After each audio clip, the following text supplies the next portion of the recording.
Carlos Castenada's The Active Side of Infinity, Chapter 3, Beyond Syntax, Part 3, Journeys Through the Dark Sea of Awareness. We can speak a little more clearly now about inner silence, Don Juan said. His statement was such a non sequitur that it startled me.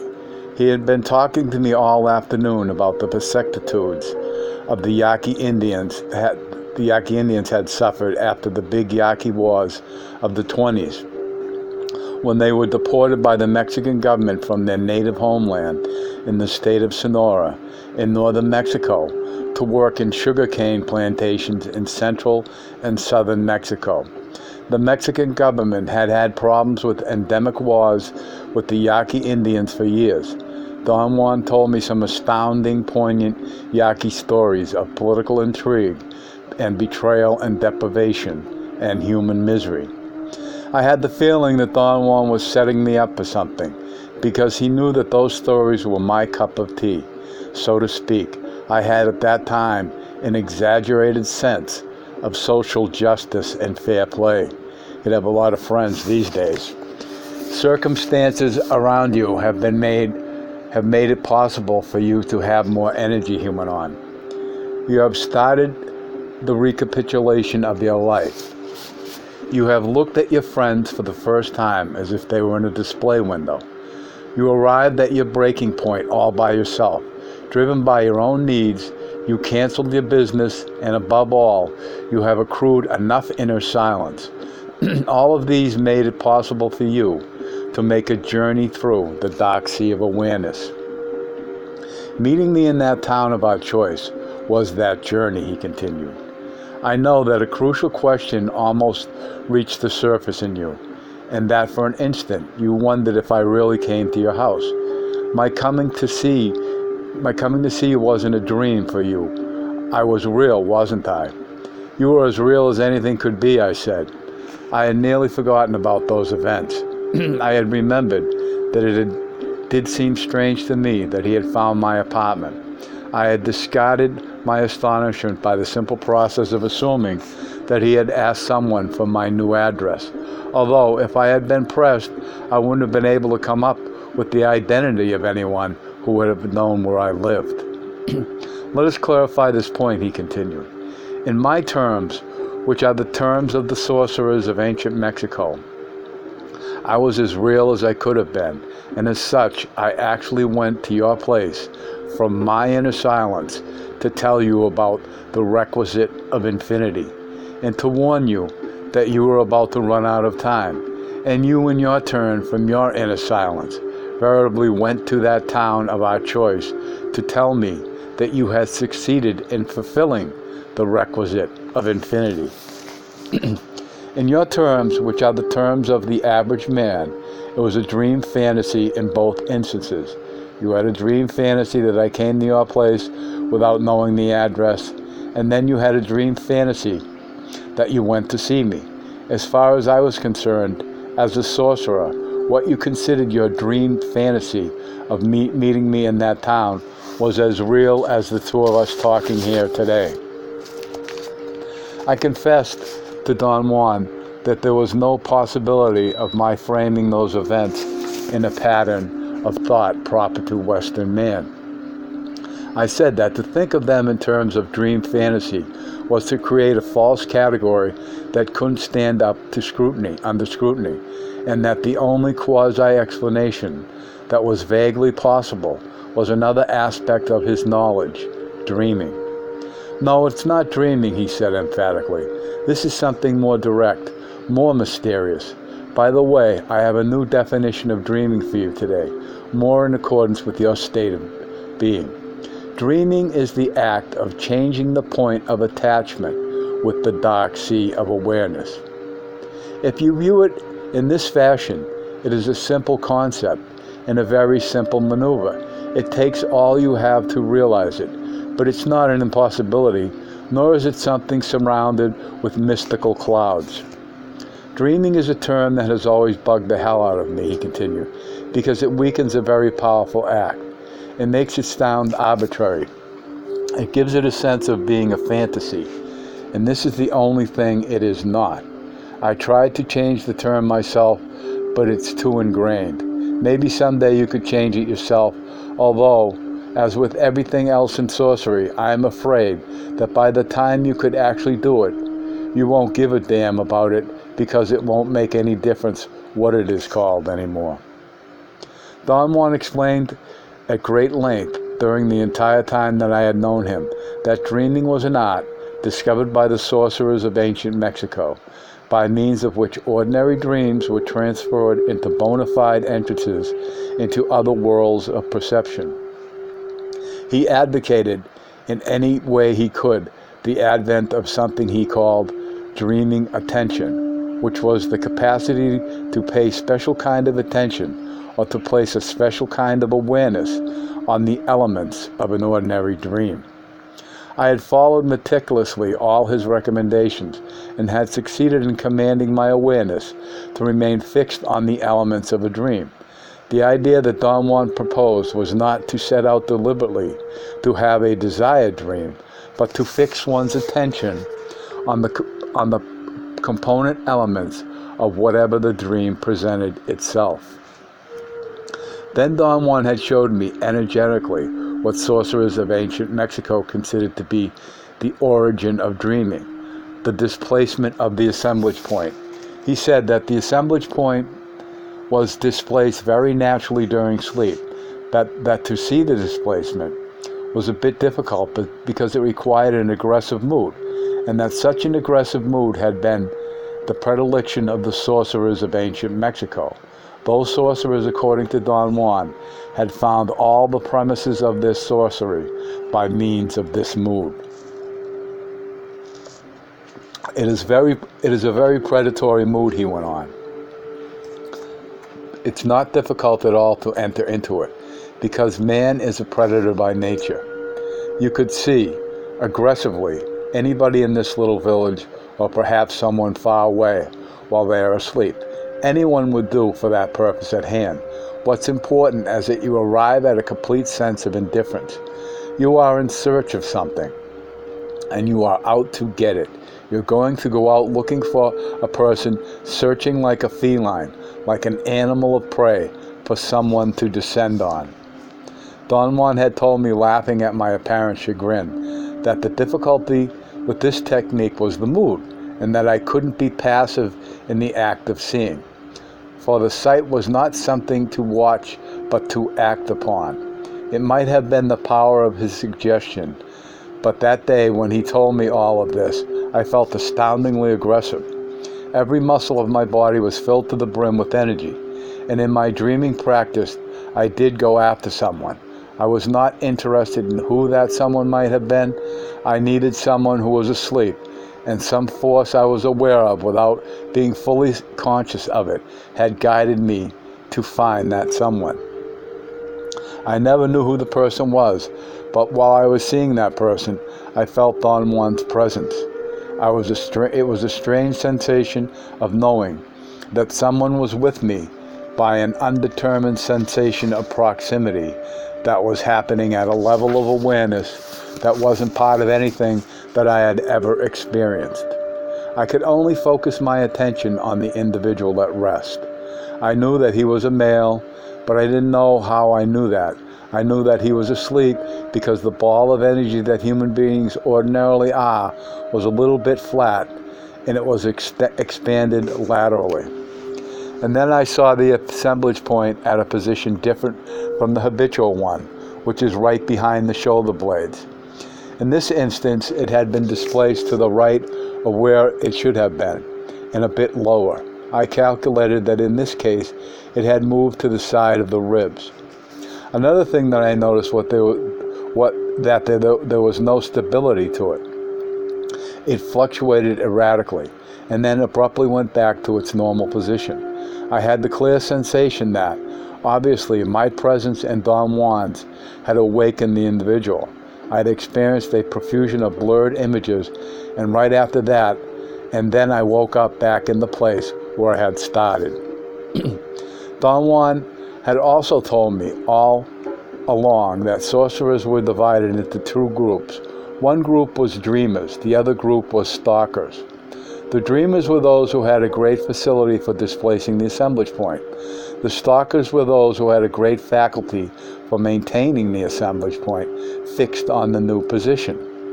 Dreamers and stalkers complemented each other and worked in pairs, affecting one another with their given proclivities. Don Juan had assured me that the displacement of the fixation of the assemblage point could be realized at will by means of the sorcerer's iron-handed discipline.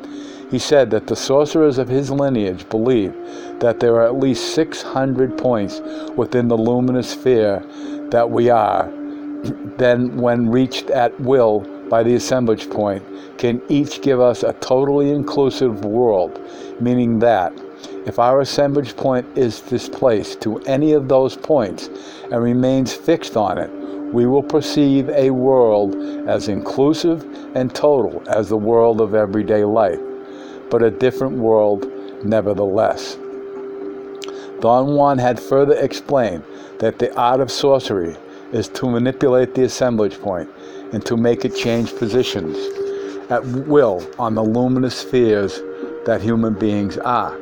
The result of this manipulation is a shift in the point of contact with the dark sea of awareness, which brings as its concomitant a different bundle of zillions of energy fields in the form of luminous filaments that converge on the assemblage point. The consequence of new energy fields converging on the assemblage point is that awareness of a different sort than that which is necessary for perceiving the world of everyday life enters into action, turning the new energy fields into sensory data that is interpreted and perceived as a different world because of the energy fields that engender it are different from the habitual ones. He had asserted that an accurate definition of sorcery as a practice would be to say that sorcery is the manipulation of the assemblage point for the purposes of changing its focal point of contact with the dark sea of awareness, thus making it possible to perceive other worlds. Don Juan had said that the art of the stalkers entering into play after the assemblage point had been displaced, maintaining the assemblage point fixed in its new position, assures sorcerers that they will perceive whatever new world they entered in its absolute completeness, exactly as we do in the world of ordinary affairs. For the sorcerers of Don Juan's lineage, the world of everyday life was but one fold of a total world consisting of at least 600 folds.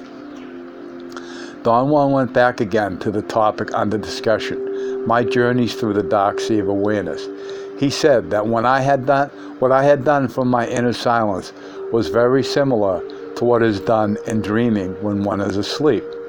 However, when journeying through the dark sea of awareness, there was no interruption of any sort caused by going to sleep, nor was there any attempt whatsoever at controlling one's attention while having a dream. The journey through the dark sea of awareness entailed an immediate response. There was an overpowering sensation of the here and now. Don Juan lamented the fact that some idiotic sorcerers had given the name dreaming awake to this act of reaching the dark sea of awareness directly, making the term dreaming even more ridiculous. When you thought that you had the dream fantasy of going to that town of your choice, he continued, you had actually placed your assemblage point directly on a specific position on the dark sea of awareness that allows the journey. Then the dark sea of awareness supplied you with whatever was necessary to carry on that journey. There's no way whatsoever to choose that place at will. Sorcerers say that inner silence selects it unerringly. Simple, isn't it? He explained to me then the intricacies of choice. He said that choice for warrior travelers was not really the act of choosing, but rather the act of acquiescing elegantly to the solicitations of infinity. Infinity chooses, he said. The art of the warrior traveler is to have the ability to move with the slightest insinuation, the art of acquiescing to every command of infinity.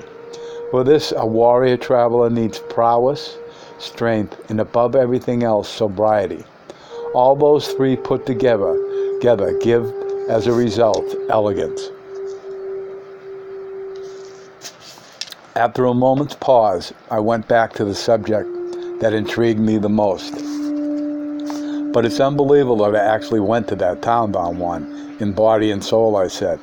It's unbelievable, but it's not unlivable, he said. The universe has no limits.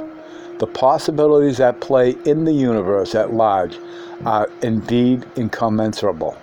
So don't fall prey to the axiom, I believe only what I see, because it is the dumbest stand one can possibly take. Don Juan's elucidation had been crystal clear.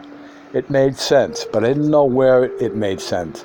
Certainly not in my daily world of usual affairs. Don Juan assured me then, unleashing a great trepidation in me, that there was only one way in which sorcerers could handle all this information, to taste it through experience, because the mind is incapable of taking in all that stimulation. What do you want me to do, Don Juan, I asked. You must deliberately journey through the dark sea of awareness, he replied. But you will never know how this is done. Let's say that inner silence does it, following inexplicable ways that cannot be understood, but only practiced. Don Juan had me sit down on my bed and adopt a position that fostered inner silence. I usually fell asleep instantly whenever I adopted this position. However, when I was with Don Juan, his presence always made it possible for me to fall asleep. Instead, I entered into a veritable state of complete quietude. This time, after an instant of silence, I found myself walking. Don Juan was guiding me by holding my hand as we walked. We were no longer in his house. We were walking in a Yaqui town I had never been in before. I knew of the town's existence. I had been close to it many times, but I had been made to turn around by the sheer hostility of the people who lived around it. It was a town where it was nearly impossible for a stranger to enter. The only non-Yaquis who had free access to the town were the supervisors from the federal bank, because of the fact that the bank bought the crops from the Yaqui farmers. The endless negotiations of the Yaqui farmers revolved around getting cash advances from the bank on the basis of a near speculation process about future crops. I instantly recognized the town from the descriptions of the people who had been there. As if to increase my astonishment, Don Juan whispered in my ear that they were in the Yaqui town, and that we were in the Yaqui town in question. I wanted to ask him how we had gotten there, but I couldn't articulate my words. There were a large number of Indians talking in argumentative tones. Tempers seemed to flare. I didn't understand a word of what they were saying, but the moment I conceived the thought that I couldn't understand, something cleared up. It was very much as if more light went into the scene. Things became very defined and neat. And I understood what the people were saying, although I didn't know how. I didn't speak their language. The words were definitely understandable to me, but not singularly, but in clusters, as if my mind could pick up whole patterns of thought. I could say in earnest that I got the shock of a lifetime, not so much because I understood what they were saying, but because the content of what they were saying. Those people were indeed warlike. They were not Western men at all. Their propositions were propositions of strife, warfare, strategy. They were measuring their strength, their striking resources, lamenting the fact that they had no power to deliver their blows. I registered in my body the anguish of their impotence. All they had were sticks and stones to fight high-technology weapons. They mourned the fact that they had no leaders. They coveted more than anything else one could imagine the rise of some charismatic fighter who could galvanize them. I heard then the voice of cynicism. One of them expressed a thought that seemed to devastate everyone equally, including me. For I seemed to be an indivisible part of them. He said that they were defeated beyond salvation, because if at any given moment one of them had the charisma to rise up and rally them, he would be betrayed because of envy and jealousy and hurt feelings. I wanted to comment to Don Juan on what was happening to me, but I couldn't voice a single word. Only Don Juan could talk. The Yaquis are not unique to this pettiness, he said in my ear. It is a condition in which human beings are trapped, a condition that is not even human, but imposed from the outside. I felt my mouth opening and closing involuntarily as I tried desperately to ask a question that I could not even conceive of. My mind was blank, void of thoughts. Don Juan and I were in the middle of a circle of people, but none of them seemed to have noticed us. I did not record any movement, reaction, or furtive glance that may have indicated that they were aware of us. The next instant, I found myself in a Mexican town built around the railroad station, a town located about 1.5 miles east of where Don Juan lived. Don Juan and I were in the middle of the street by the government bank. Immediately afterward, I saw one of the strangest sights I had ever been witness to in Don Juan's world. I was seeing energy as it flows in the universe. But I wasn't seeing human beings as spherical or oblong blobs of energy. The people around me were, in one instant, the normal beings of everyday life, and in the next instant, they were strange creatures. It was as if the ball of energy that we are were transparent. It was like a halo around an insect-like core. That core did not have a primate shape. There were no skeletal pieces, so I wasn't seeing people as if I had X-ray vision that went to the bone core. At the core of the people there were rather geometric shapes made of what seemed to be hard vibrations of matter. That core was like letters of the alphabet. A capital T seemed to be the main structural support. An inverted thick L was suspended in front of the T, the Greek letter for delta, which went almost to the floor, was at the bottom of the vertical bar of the T, and seemed to be a support for the whole structure. On top of the letter T, I saw a rope-like strand, perhaps 1 inch in diameter. It went through the top of the luminous sphere, as if what I was seeing were indeed a gigantic bead hanging from the top of a drooping gem. Once Don Juan had presented to me a metaphor to describe the energetic union of strands of human beings. He had said that the sorcerers of ancient Mexico described those strands as a curtain made from beads strung on a string. I had taken this description literally and thought that the string went through the conglomerate of energy fields that we are from head to toe. The attaching string I was seeing made from the round shape of the energy fields of the human beings looked more like a pendant. I didn't see, however, any other creature being strung by the same string. Every single creature that I saw was a geometrically patterned being that had a sort of string on the upper part of its spherical halo. The string reminded me immensely of the segmented worm-like shapes that some of us see when the eyelids are half closed when we are in sunlight. Don Juan and I walked in the town from one end to the other, and I saw literally scores of geometrically patterned creatures. My ability to see them was unstable in the extreme. I would see them for an instant, and then I would lose sight of them, and I would be faced with average people. Soon I became exhausted, and I could see only normal people. Don Juan said that it was time to go back home, and again, something in me lost my usual sense of continuity. I found myself in Don Juan's house without having the slightest notion as to how I had covered the distance from the town to the house. I lay down in my bed and tried desperately to recollect, to call back my memory, to probe the depths of my very being for a clue as to how I had gone to the Yaqui town and to the railroad station town.